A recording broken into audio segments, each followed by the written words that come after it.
Hello, this is Esther Wonder from Rewired Mind Counseling, and today we are going to talk about anxiety and especially stress, how it affects the mind, the body, and the emotion. So please listen, stay tuned with me. Right. Stress is something that affects every human being. Stress is normal and it can be abnormal.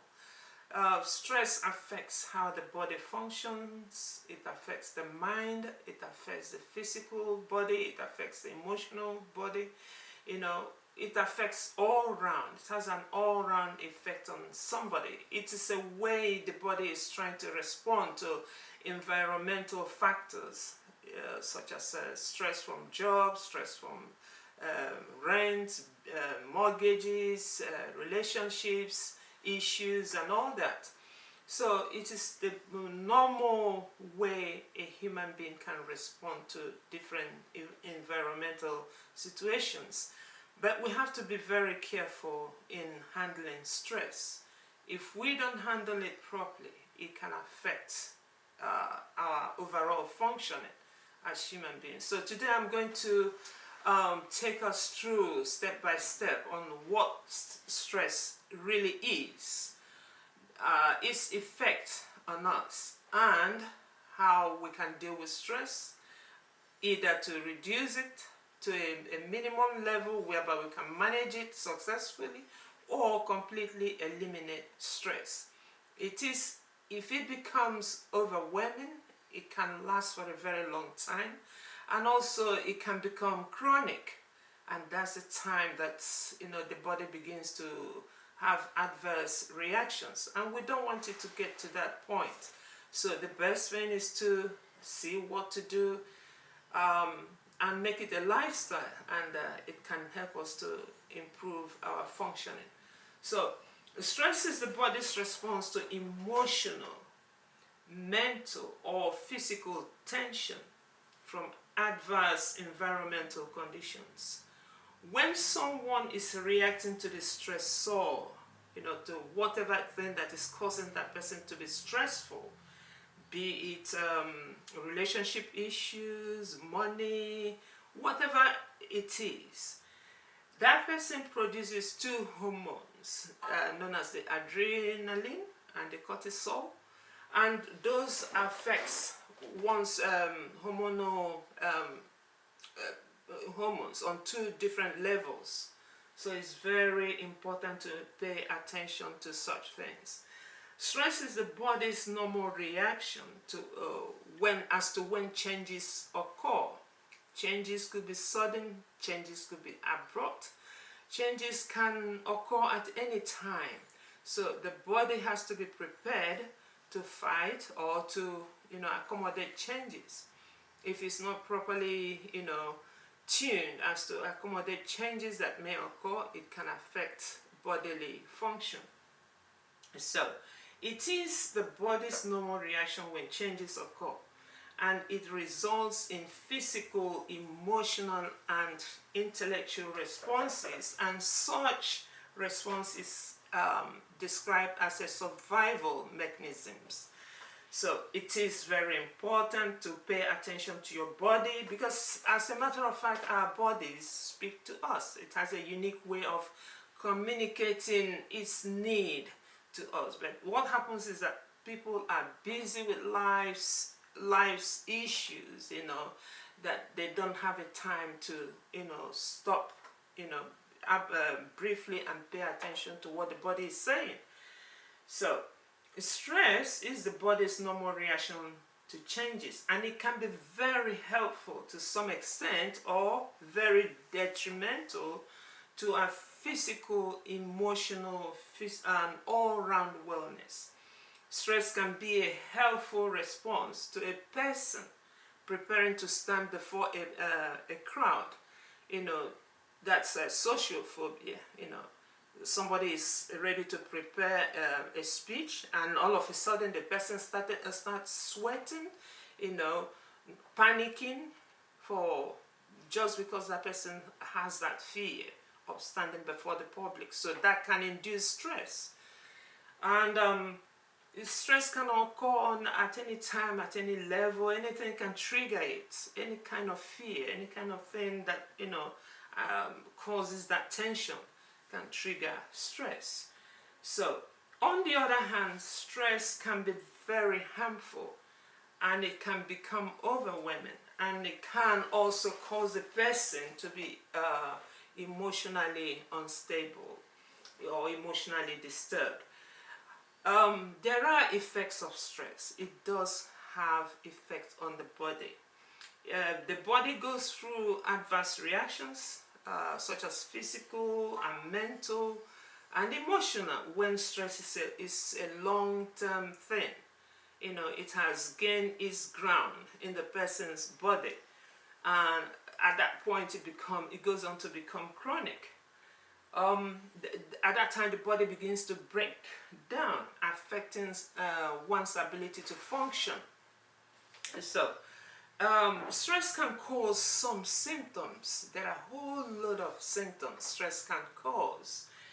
Stress can present itself in various ways in different people. The way I can react to or respond to stress is not the way the other person can respond to stress. So it's on individual basis. Everybody has their way of dealing with stress and responding to stress. But there are some symptoms that are, in general, you can see it, you can know it.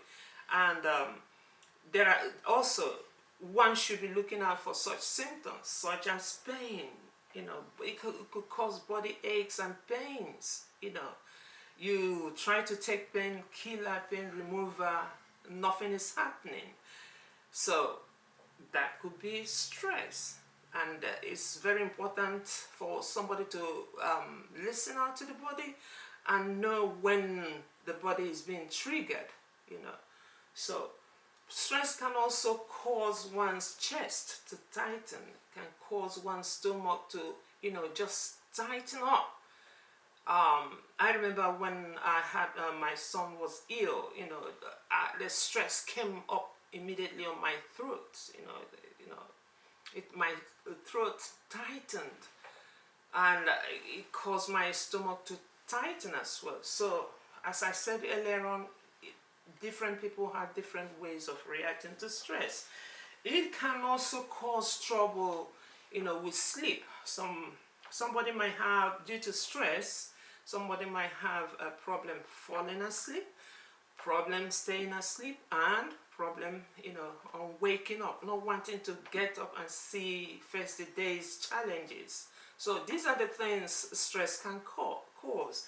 There are many of them. It could be heart racing, as if like one is being shot with arrows, thoughts, negative thoughts mainly, because positive thoughts will not, cause you that kind of stress. Rather, positive thoughts will cause somebody to be motivated and wanting to get up and get going with the day's challenges.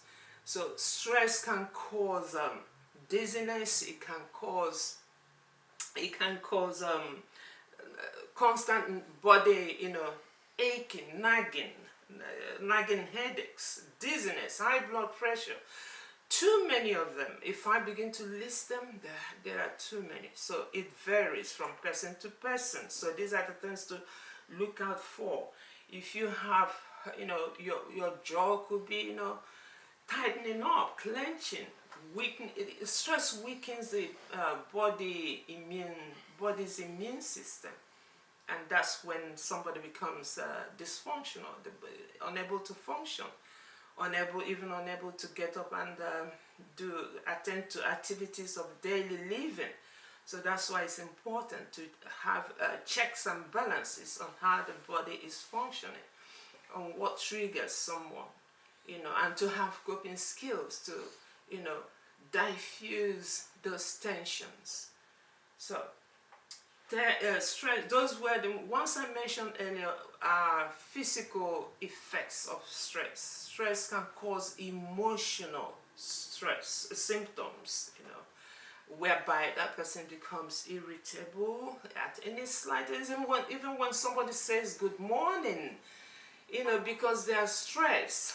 I've had a situation whereby somebody said good morning to somebody, and that person said, "What's good about the morning? What's good about the morning?" I was taken aback. I was, a bit speechless. I didn't understand where that person was coming from. It's today now I'm having a good understanding that that person may be going through stress. So, and that person wasn't checking his thoughts and his feelings, and the subsequent result was that that person came to the public to act abnormally, asking a stranger, "What's good about the morning?"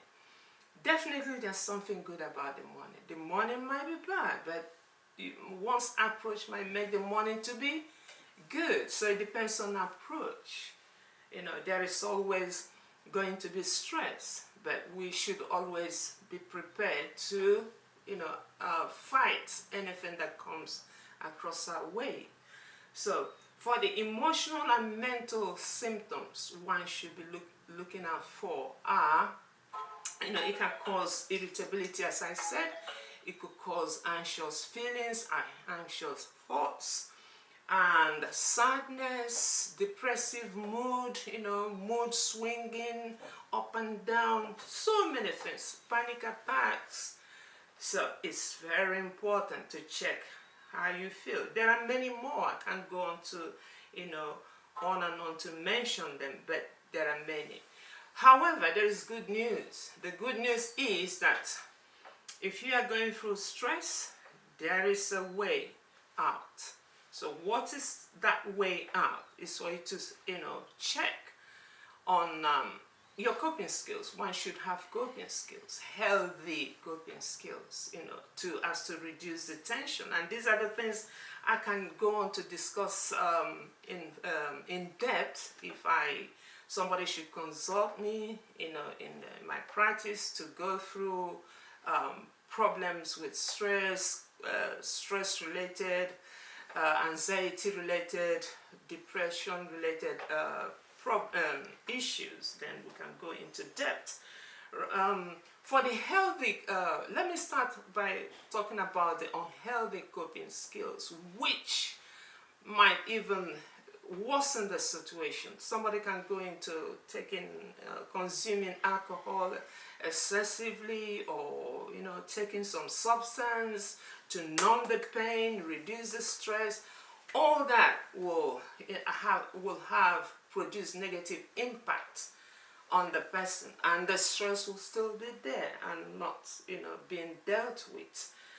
Somebody can go into gambling and thinking that's a way out. Somebody can go into smoking, participating in unhealthy, indulging in unhealthy practices, overeating, overindulgence in things that really that are not beneficial. But also the good news is that there are healthy coping skills. And those healthy coping skills are, something that can help one adapt to a healthy lifestyle. Having a good social support can be a good social outlet, can be a good coping skill, can help. Talking to somebody about what you're going through, taking a deep breath, going out for a walk, having a pet, walking your pet, doing outdoor activities. There are too many healthy ways to cope with stress and reduce stress-related symptoms.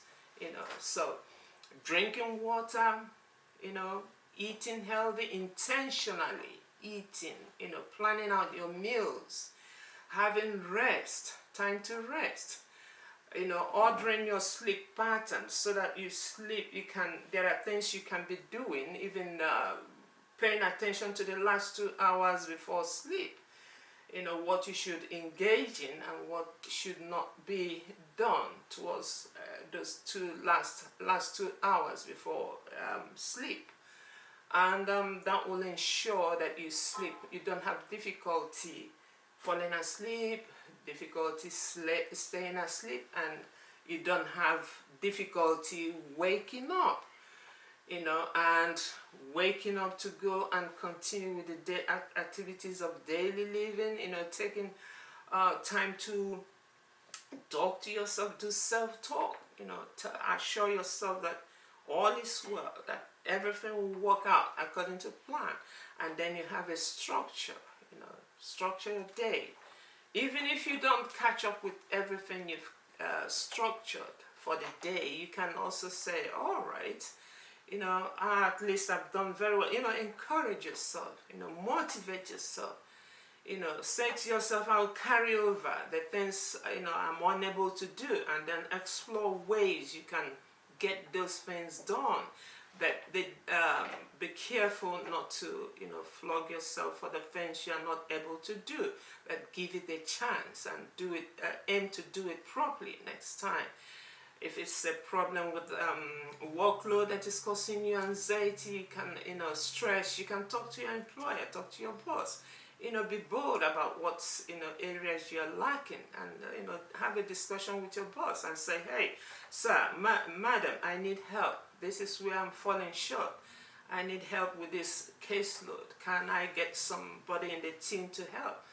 Don't assume that you know it all. And on the day, if you are going to present a speech before people, you can have a short practice, standing before the mirror and rehearse the whole thing, gain confidence.